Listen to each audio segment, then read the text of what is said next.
Handa na sana sumama si Lily kay Lance na mga ibang bansa kasama si Camila at magpakalayo-layo sa mga Benavides at magbagong buhay.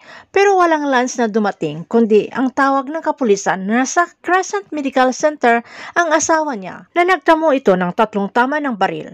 Pinanatag naman si Lily na estable na ang kondisyon ng kanyang asawa pero isa na palang bangkay ang asawa nang makita ito ni Lily. Pakitang tao na rin ang pakikiramay ni Vito at ang mga tauhan nito, lalo na si Tyrone na siya talaga ang bumaril sa kaibigan para mapatunayan sa biyenan ang pangako niya na handa niya gawin lahat para mapatunayan ang sinasabing pagsisisi.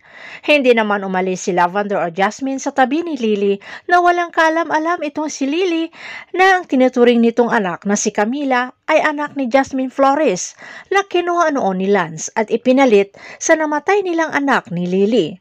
Pero hindi pa natapos ang sigalot at hindi pa nakakuha ng ebidensya itong si Jasmine o Lavender laban sa mga Benavides at mapanagot sila sa kanilang mga kasalanan, ay lumitaw na naman itong si Tyrone na akala ni Jasmine ay patay na talaga. Umusbong ang galit sa dibdib ni Jasmine sa ginawang panluloko sa kanya at dahilan ng pagkamatay ng ina ni Jasmine at si Tyrone ang dahilan kung bakit nawala ang kanilang anak na ngayon ay may reward na 15 million sa ulo ni Jasmine na itinuturing isang kriminal.